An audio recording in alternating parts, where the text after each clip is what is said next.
Guys, share ko lang yung ating DIY solar setup. Ito, papakita natin. Yan, ito siya. At papakita na rin natin kung anong mga kaya niyang paganahin. Yan, sa ngayon, may percentage tayo na 14.1 sa ating solar. Malakas ang ating araw. Mabilis mag-charge. Tingnan natin ang kanyang percent sa totoong battery. Totoong percentage ng battery. Monitor natin. Ayan. Lagay natin sa DC volt. 13.48. 13.4. Dito ay 14 na. Malakas ang ating solar. Dahil malakas ang sinag ang araw na ngayon. Ayan, papakita natin ang kaya niyang paganahin. Sa ngayon, may percent siya na 13.48. Buksan natin lahat. Ayan. Buhay yung ilaw. Buhay na rin yung ating ilaw sa taas. Ayan. Buksan na rin natin itong... Ito, nakasaksak na yung ating ampli.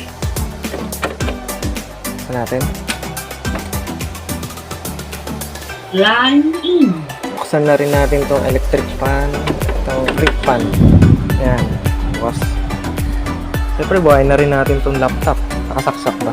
Ayan, nakasaksak na rin natin. Buhay natin.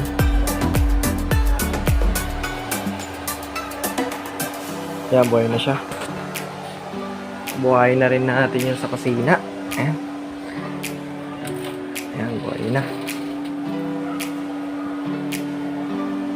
Siyempre, buhay na rin natin yung ilaw sa kwarto. Ayan, buhay na ilaw sa kwarto. Buhay na rin natin yung ilaw sa dito sa may... Ayan. Buhay na rin natin yung TV. Siyempre, saksak muna natin. TV. Saka, itong clip fan. Another clip fan. Buhay na rin natin.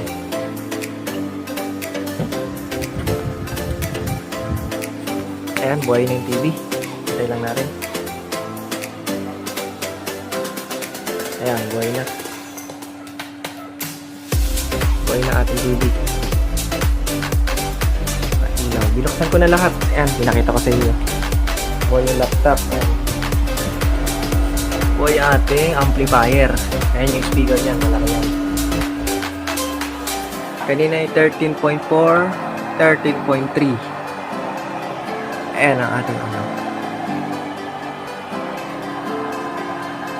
Ayan, bukas lahat. Papakita natin na solar talagang gumagana. Papatayin natin yan. Pero patayin muna natin tong laptop. Ay masira. Shutdown muna natin. Ayan. Patayin natin mamatay.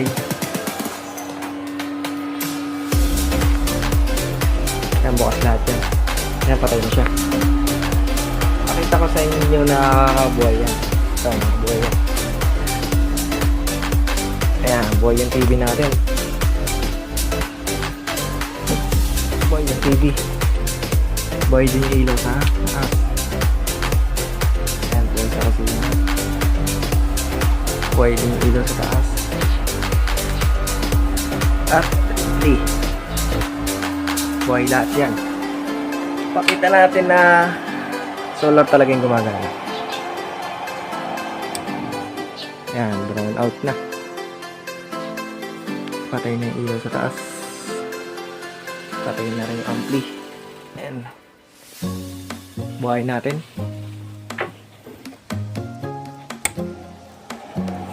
Ayan, may ilaw na. Line in. Ayan, nabuhay din yung ating ampli. Percent natin 13.4, bumabalik. Ngayon, pakita natin yung kanyang battery. Ito yung ating battery. Noong una, ito lang ang gamit nating battery. Itong isang line na to. Dahil hindi pa natin kaya yung bumili ng maraming battery. Noong una kasi yung battery ko, yung battery ng sasakyan, 2cm yata yung laki nun. Malaki, mabigat. Hindi kaya dito. Kaya naman kaso baka bumigay. Kaya ang ginawa ko, dito ko na lang siya nilagay sa may baba. Ayan. Dito ko siya nilagay. Siyempre, akala ko matatagal yung battery ng sasakyan kasi malaki. Bumili pa naman ako nun. Tinesting ko nung gabi. Ginamit ko na buhay ang electric fan, isang TV, saka 2 ilaw. Umabot lang siya ng 5 oras. Nalobat agad. Nalobat agad siya. Nalobat agad siya. Wala pang umaga, lobat na. Kaya nagtanong ako sa mga ka-DIY solar. Nagtanong ako, pangit daw pala yung lead acid na battery. Hindi daw pang matagalan yun, pang sasakyan lang daw yun.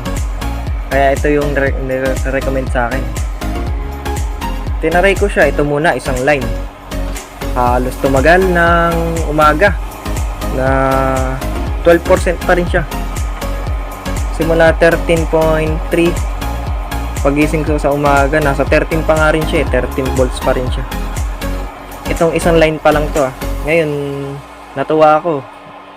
Dahil tumagal siya hanggang umaga, hindi siya nalobat. Bukas siya ng, ang naka-load sa kanya ay 2 ilaw, saka isang electric fan. Hanggang umaga na yun. Kaya natuwa ako, dinagdagan ko pa. Kasi, pag itong isang line lang, masyado malakas itong solar natin na 100 watts.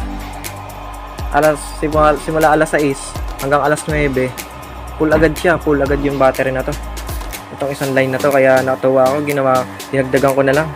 Dinagdagan ko pa na isang line. Another 12 piraso. Ayan. Ito, tapos itong mga tornilyo yan, binili ko yan isa-isa para ma-convert ko lahat yan. Binili ko yan isa-isa. Inipon ko lang. Ngayon, papakita natin yung solar sa taas. Ayan. Bago yun, pakita ko muna to. Napapansin nyo na dalawa yung aim natin. Ayan. Ito kasi ginagamit ko sa washing, dryer, rice cooker. Sa matataas sa load. Kasi pag dito natin ginamit, masyadong umiinit to. Baka hindi kayanin. Hanggang 500 watts lang kasi siya. Eh, yung load na rice cooker, saka washing, yun, 300 watts yun to 400 watts. Ganun. Kaya hindi ako naglo-load dito ng matataas. Pinapaabot ko lang to hanggang 300 to 200 lang. 200 watts lang, pinakamataas ko dito. Para hindi siya masira agad. Kaya dito ko siya, nililipat ko lang tong saksakan. Ito yung saksakan natin. Ito yung sa kuryente, sa Meralco. Pero patay yung ating breaker sa Meralco. Nililipat ko lang itong saksakan dito pagka matataas sa load yung ginagamit natin. Ngayon, pakita natin yung solar sa taas. Ito, punta tayo sa labas. Papakita natin. Ito yung solar niya, papakita ko muna pagka pinatay mo to, may kita mo yung lakas ng solar kasi nagcha-charge siya, kaya nasa 14 siya. Pag pinatay natin, ayun yung totaling lakas ng ating solar panel sa taas. Pag matindi yung sikat sa araw, 24 volts. Kapag binuhay natin, mag-charge na to. Charge na yan. Wala. Medyo kumulimlim kasi.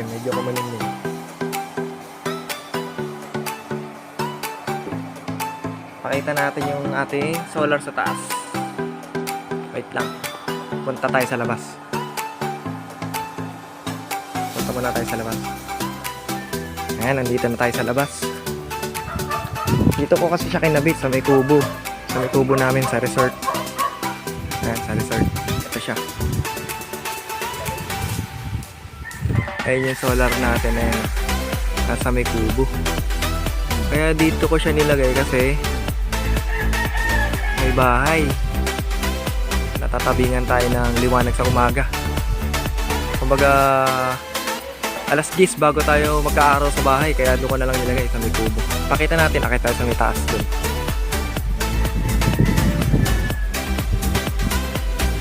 Pakita natin ang malaki.